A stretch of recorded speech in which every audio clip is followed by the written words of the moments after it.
روئے زمین کی سب سے اونچی عمارت موجود ہے.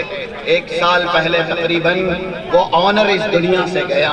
خلیفہ، برج خلیفہ یہ روئے زمین کی سب سے اونچی عمارت ہے، لیکن جو آنر ہے اس کی قبر صرف 2 گز کی ہی ہے. وہ اپنے ساتھ اس عمارت کو لے نہ جا سکا. اس لیے ہم کوشش کریں اسلام کی حفاظت کرنے کی، مرتے دم تک اسلام کو ساتھ لے جانے کی. جو لوگ صالح تھے وہ لوگ اس نعمت کے لیے کیا کچھ قربانی نہیں دیے. جیسا کہ ایک حدیث ذکر کی جاتی ہے سلسلہ صحیحہ میں، خواتین یہاں موجود ہے کیونکہ خواتین کا گود بچوں کے لیے پہلا مدرسہ ہے.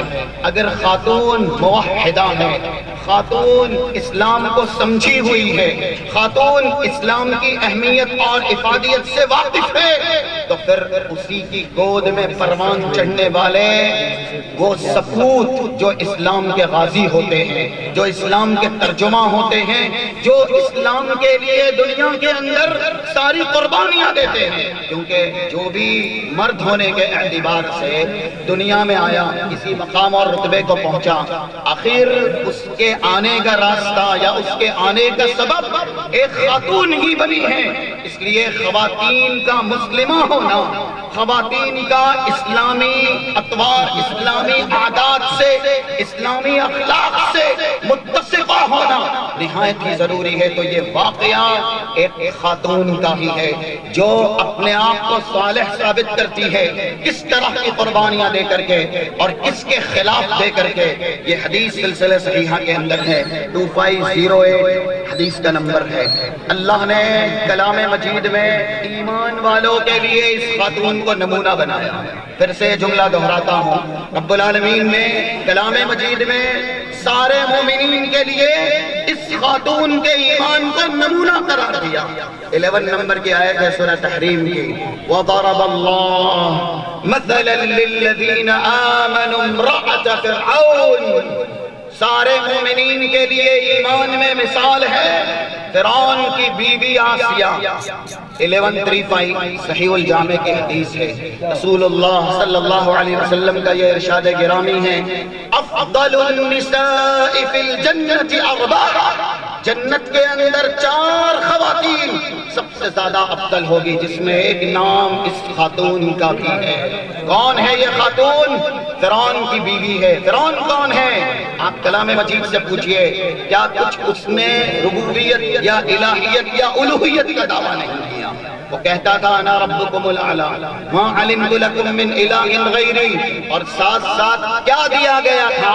5152 نمبر کی آیت سورہ زخرف کی بتلائے گی، وَنَادَى فِرْعَوْنُ فِي قَوْمِهِ قَالَ يَا قَوْمِ أَلَيْسَ لِي مُلْكُ مِصْرَ وَهَٰذِهِ الْأَنْهَارُ تَجْرِي مِن تَحْتِي أَفَلَا تُبْصِرُونَ. فرعون نے سارے لوگوں کے سامنے اعلان کر کے کہا، کون ہے دنیا کا وہ بادشاہ جس کو ایسا محل دیا گیا جس کے نیچے سے نہریں جاری ہیں؟ کون ہے دنیا کا وہ اکیلا انسان جس کے پاس بے انتہا خزانے ہیں؟ سارے لوگوں نے فرعون کا نام لیا. اتنی بڑی بادشاہت کا مالک فرعون. اب آپ اندازہ کیجئے، فرعون کی اتنی بڑی سلطنت ہے، اتنی بڑی حکومت ہے، تو جو فرعون کی بیوی ہے وہ بھی تو حکومت کی مالکہ ہے نا. حضرت آسیہ وہ بھی تو ہے حکومت میں شریک، لیکن ساری حکومتوں کو پیروں تلے روند کے، دنیا کی ساری سلطنتوں کو ٹھوکر مار کے، منہ توڑ فرعون کے منہ پہ یہ دعویٰ کر کے تو رب نہیں ہو سکتا. کیوں؟ اگر تو رب ہے تو ہم اولاد سے محروم کیوں ہیں؟ فرعون کے سامنے ہی حضرت آسیہ نے لا الہ الا اللہ کا اقرار کیا. رسول اللہ یہ واقعہ بیان کرتے ہیں، حدیث کا ریفرنس آپ کو دیا گیا، اوتد فرعون لامرأته 4 اوتاد. دیوار پہ لٹکایا گیا بڑے بڑے کیلے. ایک چھوٹی سی سوئی اگر ہمارے نرم نازک جسم میں گاڑ دی جائے نا، ہم برداشت نہیں کر سکتے. بڑے بڑے کیلے حضرت آسیہ کے دونوں ہاتھ اور دونوں قدموں میں گاڑ دیے گئے، دیوار سے لٹکا دیا گیا. اتنا ستم، اتنا ظلم صرف اور صرف اس خاتون نے کس لیے انگیز کیا، کس لیے برداشت کیا؟ اسلام کے لیے، اللہ کی توحید کے لیے۔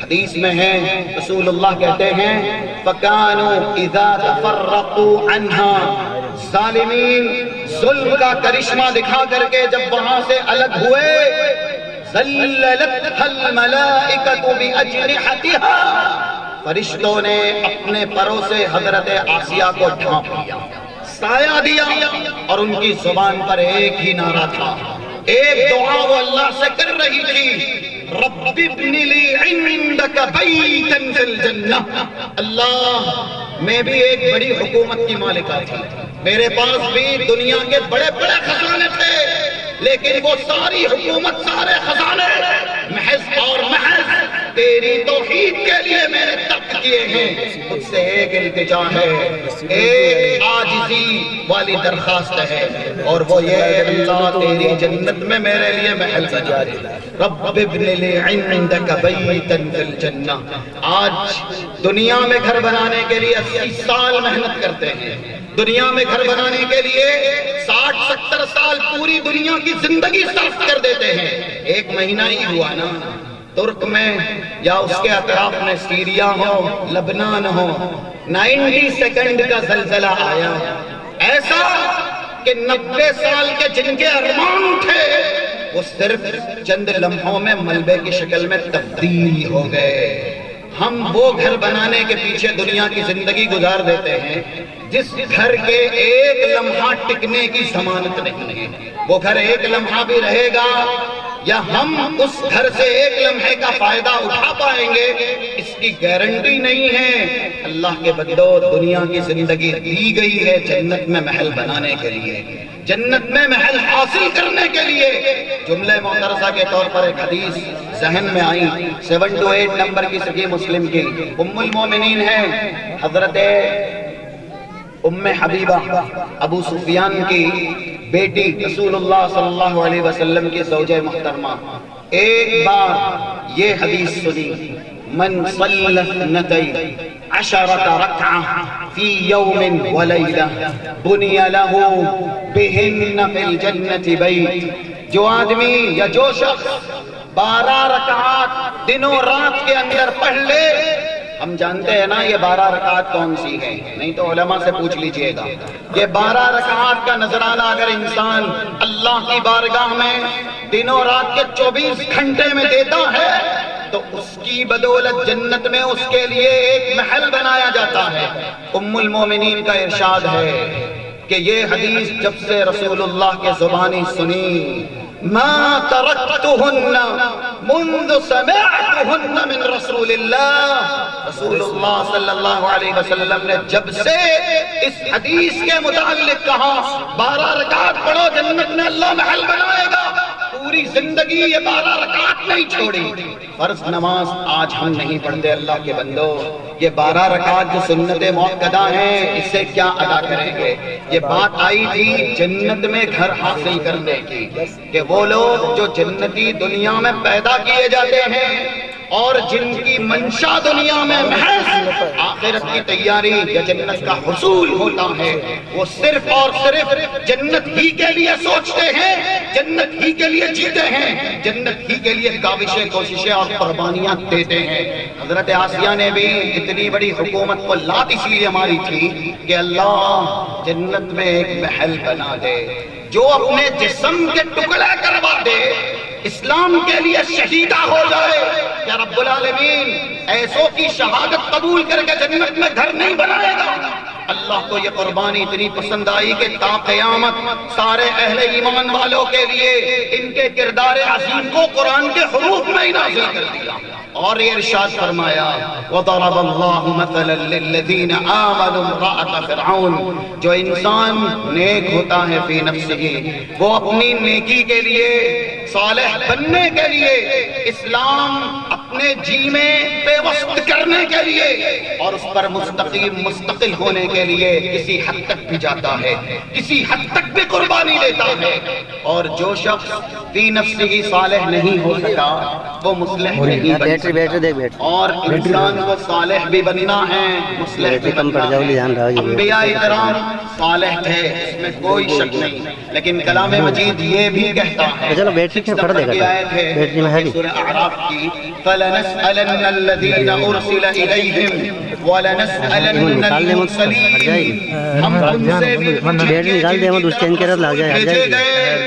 ہم ان سے بھی پوچھیں گے جن کو ہم نے رسول بنایا۔ رسول سے سوال کس کے بارے میں ہوگا؟ ان کی قوم کے بارے میں، کہ قوم کو اللہ کا پیغام پہنچایا یا نہیں پہنچایا۔ اگر انسان کا محض نیک ہو جانا کافی ہوتا تو پھر رسولوں کو یہ سوال نہ کیا جاتا کہ تم نے اللہ کے پیغام کو قوموں تک پہنچایا ہے نہیں، ان کی اصلاح کی یا نہیں۔ 88 نمبر کے آیت کا ٹکڑا سورہ ہود کا کون نہیں جانتا؟ حضرت شاعر نے کہا ان اريد الا الاصلاح ما استطعت، میں نبی کس لیے بنا کر کے مبعوث کیا گیا؟ میں تمہاری اصلاح کرنے کے لیے نبی بنایا گیا۔ میں خود تو صالح ہوں، سارے انبیاء رسول اللہ کی خاص حفاظت میں ہوتے ہیں، اور سب کو یہ سرٹیفکیٹ اللہ نے دی ہے، چاہے 84 نمبر کے آیت کا ٹکڑا ہو سورہ انعام کا وَزَكَرِيَّا وَيَحْيَا وَعِيسَى وَإِلْيَاسَ کل من الصالحین، جتنے انبیاء رسول کا تذکرہ کلام مجید میں ہوا اللہ نے سب کو صالحین میں شامل کیا۔ اور ایسے ہی سورۃ الانبیاء میں آیت نمبر 87 میں غالباً کہا گیا یا اس سے پہلے وَأَدْخَلْنَاهُمْ فِي رَحْمَتِنَا یا وَأَدْخَلْنَاهُمْ بِرَحْمَتِنَا إِنَّهُمْ مِنَ الصَّالِحِينَ، ہم نے ان پاکیزہ کردار والے اشخاص کو اپنی رحمت میں جگہ اس لیے دی کہ یہ سب کے سب صالحین تھے۔ پھر انبیاء سے سوال کیوں؟ اس لیے کہ انہوں نے اصلاح کی یا نہیں کی، وہ مصلح بنے یا نہیں بنے۔ ہم اور آپ کو خود بھی صالح بننا ہے، اور صالح بننے تک ہماری ذمہ داری ختم نہیں ہوتی، کیونکہ بہت سے ایسے اشخاص کو ہم نے دیکھا ہے وہ تہجد گزار بھی ہیں ماشاءاللہ، لیکن ان کے گھرانے میں اسلامی چراغ گل ہے، ان کی اولاد میں اسلامی کردار نہیں ہے، اسلامی تہذیب نہیں ہے، اسلامی ثقافت نہیں ہے۔ وہ مسجد میں ضرور آتے ہیں، یہاں تک کہ فجر کی نماز اول وقت میں ادا کرتے ہیں، اس سے پہلے بھی آ جاتے ہیں، ان کی اولاد کبھی مسجد میں نہیں آتی ماں سوائے جمعہ اور عید کے، لیکن وہ یہ سمجھ لیتے ہیں کہ میں تو نیک ہوں، میں تو صالح ہوں، میں تو اللہ والا ہوں، بس میرا بیڑا پار ہے، مجھے اللہ نجات یافتہ گروہ میں شامل کر دے گا۔ نہیں، ہم جس کے بھی ذمہ دار ہیں ان کے تعلق سے سوال کیے جائیں گے، اور دیکھیے سوال ہونا ہے 1636، یہ حدیث ہے سلسلہ صحیحہ کی، جس میں کہا گیا ان اللہ يسأل عن كل راع اما استرعاه حفظ ام ضيع، اللہ نے دنیا میں جن کا محافظ بنایا، جن کا ذمہ دار بنایا۔ اور ایگزامپل ہمارا ایک گھرانہ ہے، آج کچھ لوگ نکڑ اور چوراہے پہ بیٹھ کر کے اتنی بڑی بڑی باتیں کرتے ہیں، یہ آدمی اگر کرسی چھوڑ دے تو پھر ملک میں امن و امان ہو جائے، یہ آ جائے تو پھر ملک میں ترقی ہو جائے۔ ملک کی فکر ہے، اپنا چھوٹا سا گھرانہ، اس کی اصلاح کی فکر نہیں ہے، بڑی بڑی باتیں کرتے ہیں ان کی اس کے تعلق سے، زمانے کے تعلق سے، لیکن اپنے گھر کی اصلاح کی طرف وہ توجہ نہیں دیتے۔ ان کو اللہ نے مصلح بننے کی ذمہ داری دی ہے کہ صالح بھی بنے، مصلح بھی بنے، لیکن وہ اصلاح کا کام نہیں کرتے۔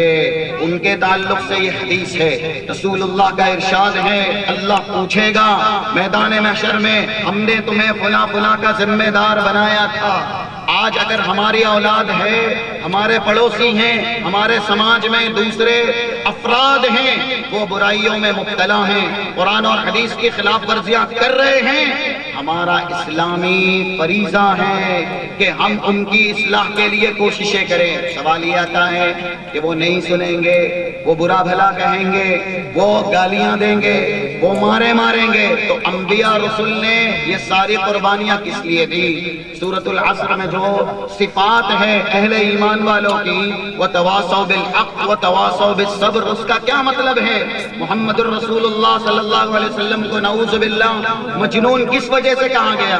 کہ آپ لوگوں کے پاس اپنی ذات کے لیے گئے تھے، آپ حکومت مانگنے گئے تھے، اس لیے آپ کے جسم اطہر پر پتھر برسائے گئے۔ اور وہ حدیثیں کیسی ہیں؟ جب پڑھی جاتی ہے تو یہ آنکھیں اشکبار ہو جاتی ہیں۔ 1790 اور اس کے بعد کی صحیح مسلم کی، کسرت رباعیتہ وشج رأسہ، احد کے میدان میں رسول اللہ کا سر پورا زخمی کر دیا گیا، سر سے خون نکلا، پیروں میں جم گیا، سر کا پیر خون میں شرابور، 4 دانت رسول اللہ کے شہید کر دیے گئے۔ فَكَانَ يَسْلُطُ الدَّمَ عَنْ وَجْهِهِ يَقُولُ، چہرے سے خون پوچھتے جاتے۔ آج ہم اصلاح کے لیے، سماج کی اصلاح ہو یا پھر گھرانے کی اصلاح ہو، پسینہ تک نہیں بہاتے۔ یہ ہمارا ایمان ہے، اور جس کے اسوے قدوے ہونے کے ہم دعوے دار ہیں کہ وہ ہمارے نمونہ ہیں، ان کا ہم نے کلمہ پڑھا ہے، انہوں نے اپنا خون بہایا۔ یہ الفاظ حدیث ہیں، فَكَانَ يَسْلُطُ الدَّمَ عَنْ وَجْهِهِ يَقُولُ، اپنی پیشانی سے، اپنے جسم سے خون پوچھتے ہوئے اللہ سے یہ فریاد کر رہے تھے، رب اغفر لی قومی فإنہم لا يعلمون، اللہ یہ میری قوم نادان ہے، جس نے مجھے مارا، میرے صحابہ کو مارا، سر کا پیر ہمیں زخمی کیا، یہاں تک کہ ہم ایسے نرغے میں پھنسا دیے گئے کہ ہماری جان کے جانے کا اندیشہ، خطرہ لاحق ہو گیا۔ اسی میدان احد میں رسول اللہ